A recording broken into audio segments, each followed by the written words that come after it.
Est-ce que vous connaissez l'autre 8 mai 45? Celui-ci est bien plus sanglant.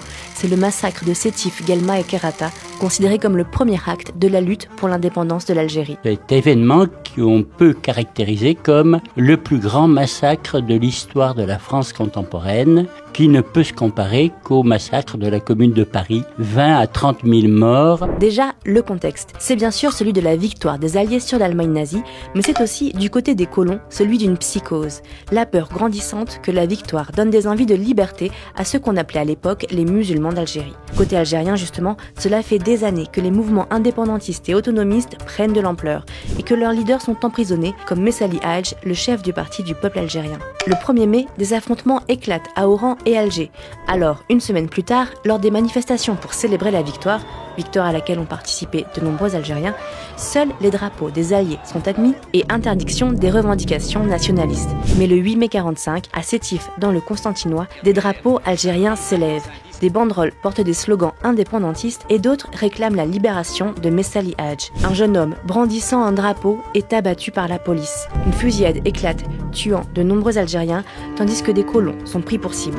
L'émeute gagne les autres villes et villages de la région. C'est un déchaînement de violence qui dure plusieurs semaines et qui est réprimé massivement. C'est qu'il y a 102 victimes européennes. Ce qu'on connaît beaucoup moins, c'est l'identité des victimes issues de la population colonisée.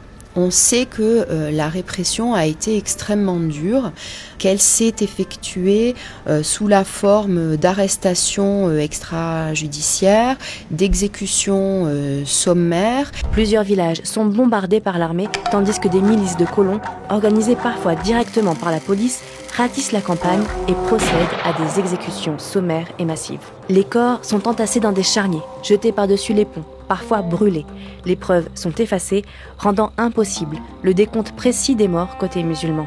Les autorités coloniales de l'époque ont sous-estimé naturellement le nombre de morts. Dans l'histoire algérienne récente, le nombre de morts est très certainement surestimé. La vérité se trouve quelque part entre quelques milliers et 45 000 morts. Si il fallait retenir un chiffre qui pourrait peut-être avec beaucoup de conditionnels s'approcher d'une certaine vérité, ce seraient les chiffres qui ont été donnés par, on va dire, des tiers, c'est-à-dire les Alliés. C'est-à-dire un chiffre autour de 17 000 morts. En France, en 1945, on évoque l'insurrection de criminels. On refuse longtemps d'accorder un caractère politique à ces événements. De l'autre côté de la Méditerranée, le 8 mai 45 est revenu sur le devant de la scène depuis 1998 à l'arrivée de Bouteflika, puisqu'avant on ne pouvait même pas parler du PPA en Algérie. Oui, donc des partis qui avaient précédé le FLN. Donc on peut dire que depuis 1998, le 8 mai 45 et de nouveau un mythe fondateur. Mais jusqu'à là, il n'existait pas. L'écrivain algérien Kateb Yassine, alors lycéen à Sétif, écrit: C'est en 1945 que mon humanitarisme fut confronté pour la première fois au plus atroce des spectacles. J'avais 20 ans. Le choc que je ressentis devant l'impitoyable boucherie qui provoqua la mort de plusieurs milliers de musulmans, je ne l'ai jamais oublié. Là se cimente mon nationalisme.